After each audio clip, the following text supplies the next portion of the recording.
Welcome everyone to the home of everything study abroad, and today we're going to be talking about 5 tips on how to select your study abroad destination.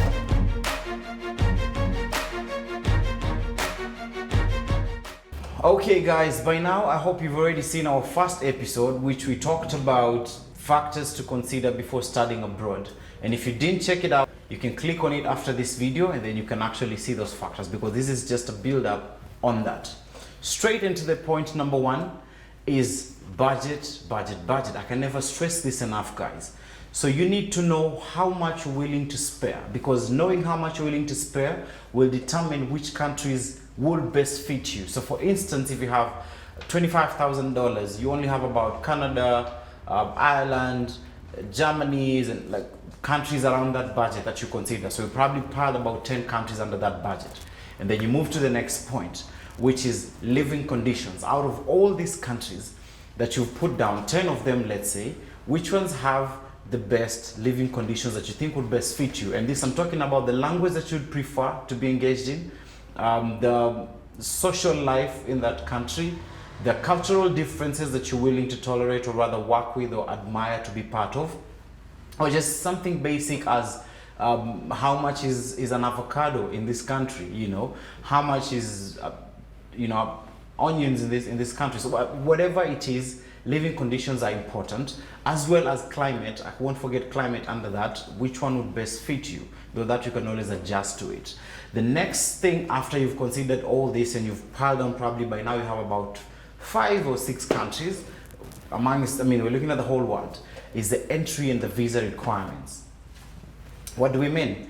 Every single country has different general entry requirements and visa requirements. As much as these are things that are specific, you can adjust specifically to a university or for visa specifically to an individual and what documents they produce. And of course, we can guide you through all these processes.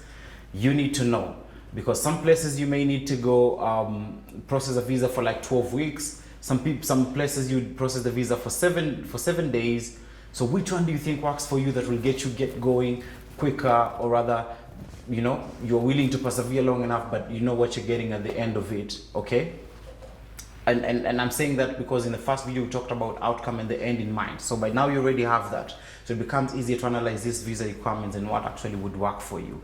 The next step, which is our 4th tip, is career opportunities. So some countries would give you, let's say, tell you 20 hours a week during school and 40 hours a week during holidays for you to be able to work, which is essentially part-time and full-time. Or they'll say you have 2-year post-study work visa, 1 year, but do they really have the opportunities for you that you're looking for? If they have, choose. If they don't select them. But how would you actually be sure that whatever the country is promoting, whatever the school is promoting about the country and the destination that they are in, would actually work for you? You will know this by going into the final step for the day, which is speak to the students who are in that country. And I can never insist this enough, guys. It's important that you get first-hand experience. You get to listen to the first-hand experience of the people who are already there.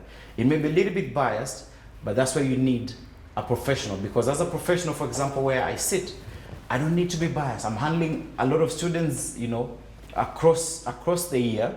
I know what this one went through in this specific country. I know what this one is going through. So whatever information I'm giving you is from many students together. So speak to an expert together with the students who are there, and we're here to do that.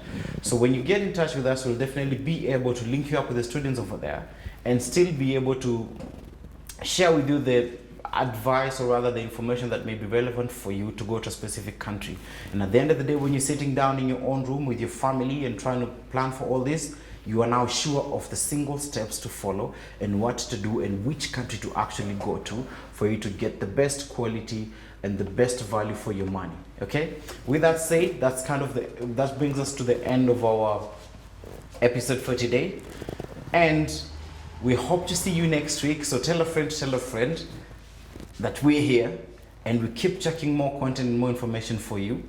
Check out our Instagram, check out our TikTok, check out our Facebook pages. We'll share more and more information. And of course, if you're having events, if scholarships are up and you need to apply for some of them, that's the only place you'll get information from Monday to Wednesday before we're able to touch base on Thursday and then Friday to Sunday.